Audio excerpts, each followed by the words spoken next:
Hello there. Yes, I'm making this and I'm being a bit of a jerk while I'm making this. But November 18th of this year, Pokemon Scarlet and Violet releases, and I'm going to be doing a 24-hour stream, and I would like to see you all there. That's right, November 18th. That's a Friday, 24-hour stream. I will be doing it, and I will be having fun. So come on by, subscribe to the channel, hit that notification bell, do all that stuff, and yeah, we'll have fun.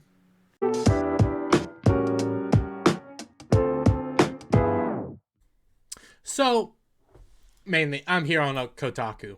And let's be real, the main reason I'm over here is because every so often Kotaku can put out a decent article, or it puts out articles like this, and it's good for content. Final Fantasy XVI dev has a terrible answer for why the game is so white.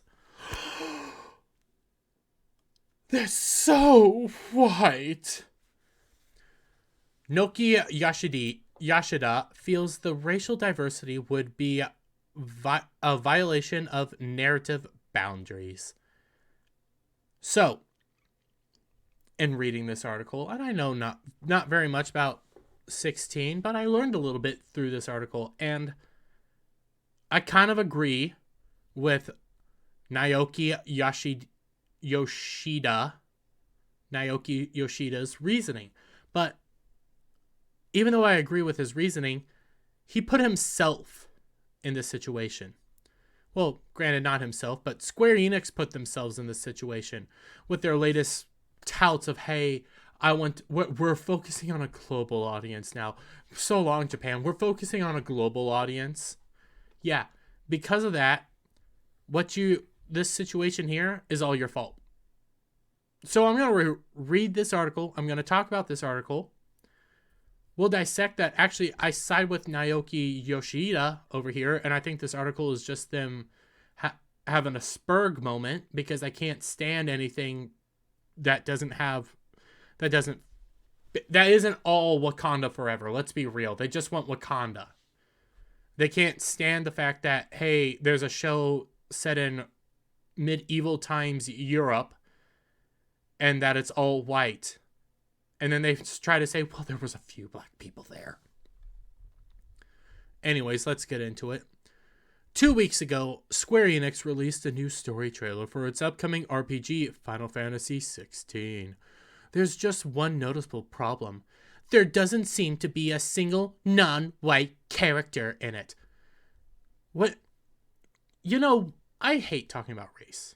Like at all. I care about your characters. I care about you as an individual. I care about what people bring to the table. Race, sex, gender, orientation, things of that nature doesn't really matter. But when I read these articles where they focus in so heavily on race, both white, black, whatever, all I'm getting is, man, this person's a racist. They just want to focus in on that point. They don't want to focus on anything else. So, forgive me as I cringe so much. So, IGN asked producer Naoki Yoshida about whether or not the game would feature any black people or other people of color. Unfortunately, his response made me go, yikes, in real life. No, it didn't. You figuratively did that. But these are broken people that write these articles. These are the only reason these articles are worth anything is for hate clicks and content for me to make and you guys to watch. Yoshida explained that the fantasy world of Valisthea was based on medieval Europe, and they wanted to limit the world culturally and geographically, which is fine, okay? It's based here. At this time, the predominant individuals were Caucasian, they were white, and that is okay. This is where it's based on.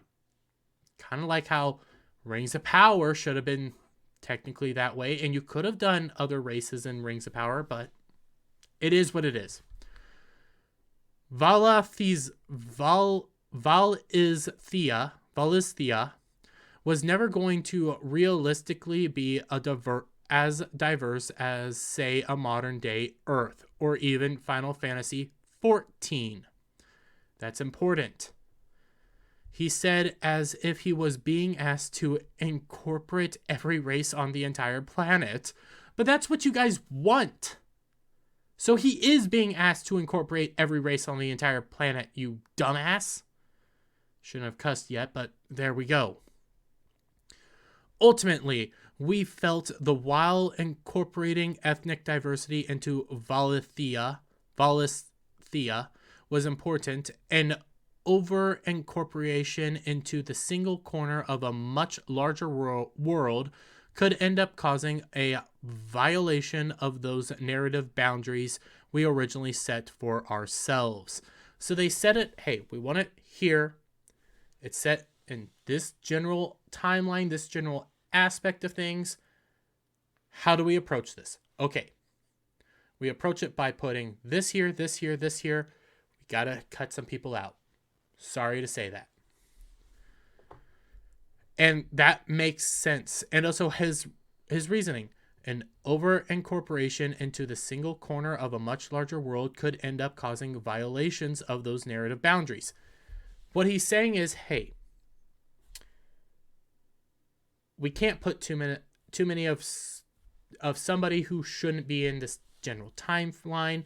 There might have been people, there are some people from medieval Europe that were black. They were there. That's true.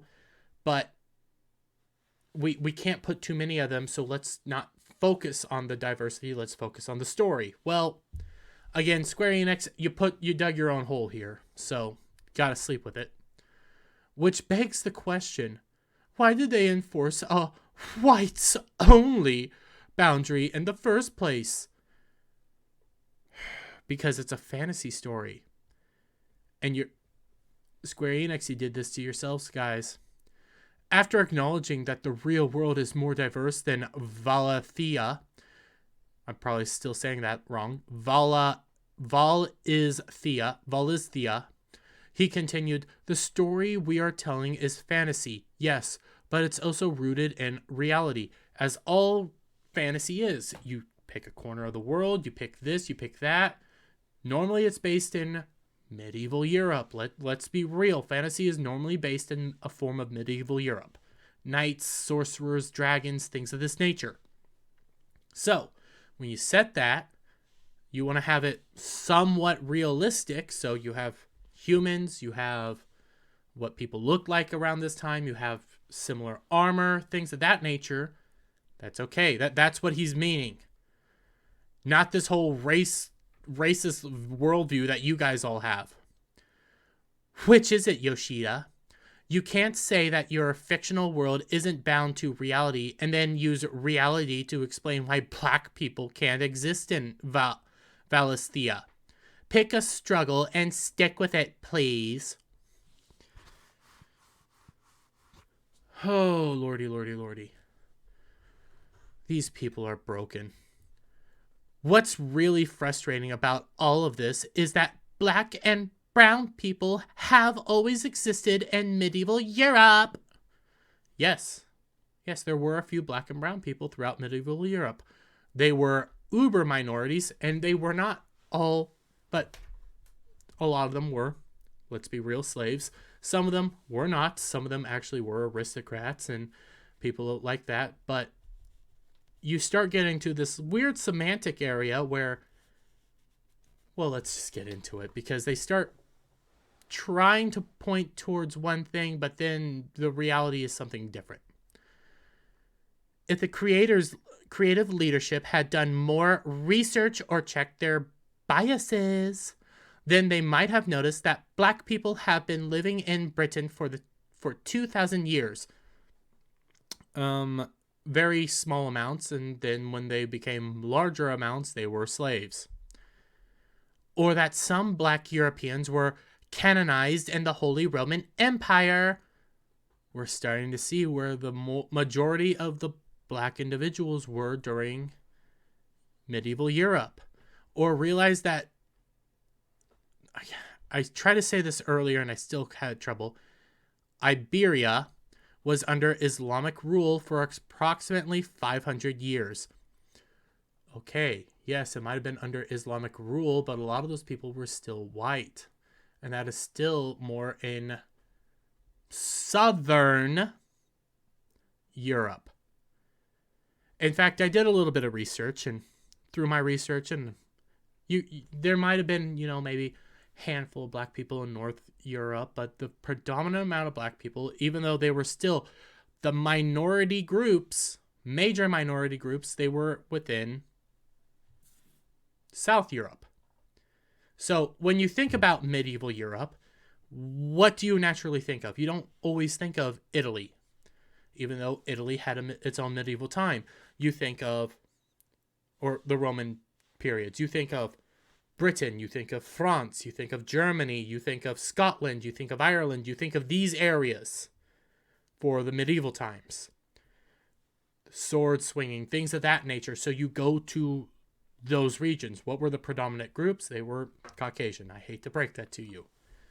There might have been a black person here and there, but they were limited. Instead of a realistic imagining of medieval Europe, we got Final Fantasy XVI instead. Oh, these people don't know how to make stories. And I had to do this because this whole paragraph here is just them being a little wimp and being butthurt. I emailed Square Enix to ask how it decided on whether or not a story element violated the developer's narrative boundaries, and I'll let you know once I've gotten a response. Square Enix ignored them. But Square Enix, these are the people you have invited in. I've gone over this countless times now. You said you wanted to focus on your global markets. You wanted to focus on your global aspects, Square Enix. So that's why you're leaving Japan behind. Because you wanted this more modernization, this more globalization approach to your marketing and your approach to your video games and approach to everything that you're putting out, you invite these people in. If you would have said, hey, we're going to market off to a global audience. Hey, we're going to do this for everybody. Everybody can play our games. Doesn't really matter. But we're strictly a Japanese-based company and we stick by our standards. This is our storytelling. That's fine. That's how you should have done it. But when you said, nah, Japan's too old for us, so we're going to go for a more modernization and try to revitalize our approach, and we're going for global markets. When you do that, you forgot what made you you, which was your Japanese roots. You cannot focus on the global market if you don't know if you forget what made you you. You did this to yourselves. I just rewatched the latest trailer, the one embedded above, which I'm not going to watch yet, and saw a giant winged lady throw ice shards. Oh my god! I forgot about this, and I even marked it down. This is where these people, their brains can't function. They see any amount of, well, it's based in medieval Europe. No. The premise starts there, but it's a fantasy. So things are going to be different. You start here. This is your boundary. Okay, now you throw in the fantasy elements. You figure out how to make that work. That's fine. Apparently, that's not too over the top for fantasy realism, but bringing in real people from different races is a step too far. They're trying to keep it at a time period. Okay? They're trying to keep it in a general time frame, a general time period. Quit freaking out. But Square Enix, this is your own fault. Localization director Michael Christopher Koji Fox told IGN that the game drew inspiration from Game of Thrones. Yeah, and Game of Thrones had predominantly a white cast, had some Latin cast, but more of a Spanish descent because it was supposed to be kind of like Spain. And yes, They even approach it, but even Game of Thrones had a black side character, had black side characters, albeit represented very poorly. See, even when they talk about, well, you could have done what Game of Thrones did, they would have bitched about how you did Game of Thrones. And remember how Game of Thrones did it. Westeros is Europe, or England, more precise, and areas of Europe mixed in. You can find what's what. The more black individuals came from across the sea. They were not in Westeros directly. They had to come to Westeros. So from all I'm seeing, they want to have basically, let's say they're in the north or they're in King's Landing. They're focusing there, and that's it. They're not going to be, like, they're focusing solely in the north. That's where we're focusing on this area. So what's solely here? Bunch of white people. That's fine. But Game of Thrones ended up branching out into a bigger world. They allowed for this to happen. They had a reason for these people to exist. What we have, as I see right now, is versus a world element, they're right here. We're in this area. That's it. We're in this single country. That's fine.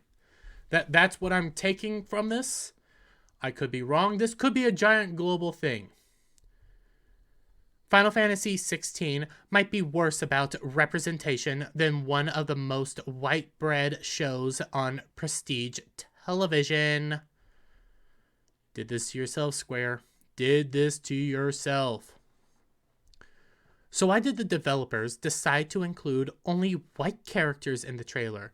Yoshida has an answer that sounds entirely like a non-answer. It can be challenging to assign distinctive ethnicities to either antagonist or protagonist without triggering audiences' perceptions, inviting unwanted speculation, and ultimately stoking flames of controversy, he told IGN. Actually, what you say is a non-answer is something we started pointing out because of your ideology. Let's say he made the black person look a little more urban. You guys would have freaked out saying it's racist. Because of your rules, you have to have these certain elements. But again, Square Enix, you invited this on yourself. I would be 100% defending you. Even though I agree with you, I would be defending you tooth and nail. But you did this to yourselves. And what he's saying is, hey, we're trying not to trigger you, so we did what we could. I believe that the developers can overcome that challenge without blowing up the internet. They didn't blow up the internet. I only found this was the first article I found on Kotaku. I didn't see it anywhere else. If the AAA AAA blockbuster God of War Ragnarok can feature... This is the worst argument they have. If the AAA blockbuster God of War Ragnarok can feature a black Angrabada as a major character in its Norse mythology, then a totally made-up world can be the same. You went to the wrong place, though, because Angrabada in this Norse mythology has roots, has a place to start off. What God of War Ragnarok did, and this is actually a point of contention for God of War Ragnarok, because they race changed Angrabada. Because this is what Angrabada is in the actual mythology. This is what it is in God of War.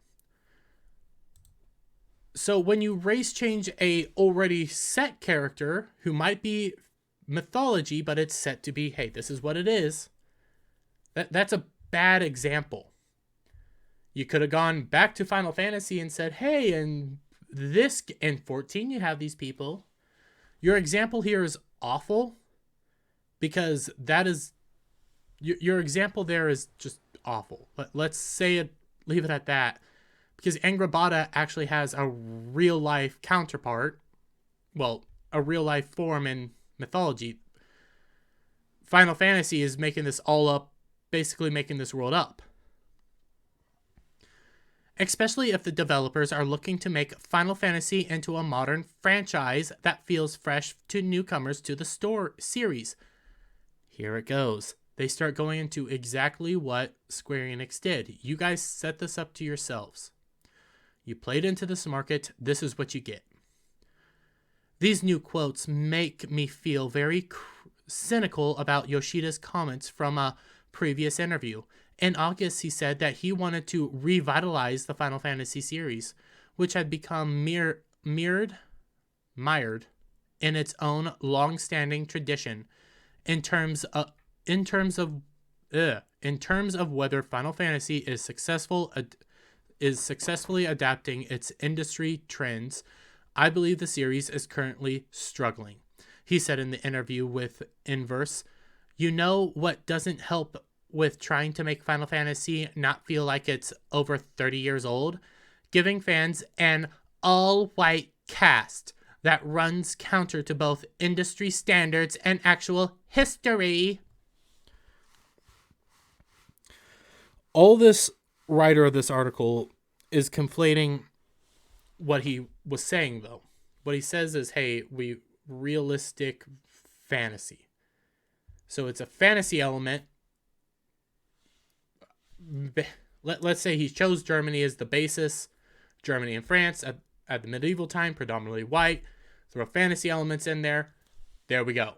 That's what he is. But because of maybe a handful of black people, predominantly in Southern Europe, existed, this person's freaking out.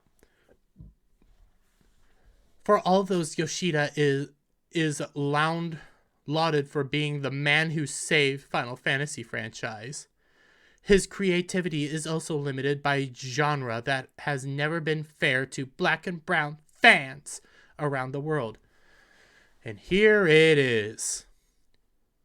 This is how you truly feel. You're mad. This is a virtue signaling article, which, surprise, surprise. But you show your hand here. You believe that black and brown people haven't been fans of the show and they can't see themselves. How do you know that? Well, series. How do you know that? Yeah, you had Barrett in Final Fantasy VII. Fantastic. Love Barrett. I identify with Barrett. I'm not a black guy. This is where these people become so narcissistic. And also soft bigotry of low expectations. But they feel like you can't see yourself unless the person is the exact race, sex, gender, orientation, all that jazz, even though I don't think sex and gender are separate, but they do. But unless you see every little thing about you, you can't identify with the character. No, you can identify with aspects of the character. And this is where I hate my generation. I hate Gen Z. I hate them. I hate them. I hate them. Final Fantasy XVI may be the most mature game in the series, but its outlook on human history is a step backwards for modern JRPGs. That's your own interpretation. This game could be fantastic. I love Final Fantasy. I'm going to play it. Might play it on stream. But all these people are complaining about representation. Didn't have a black person in this medieval fantasy. So now we have to complain. And I would be here to defend Square Enix more vehemently, but they did this to themselves. You introduce these people into your world. You now have to sleep with them. You now have to sleep with that. This is your reality. And with that, guys, if you like the video, give it a thumbs up. Share it out with all your friends. Hit that like. Wait, I already said that. Hit that subscribe button. Hit that notification bell for every time I put out a new video and go live. And I'll see you on the next one. Bye for now.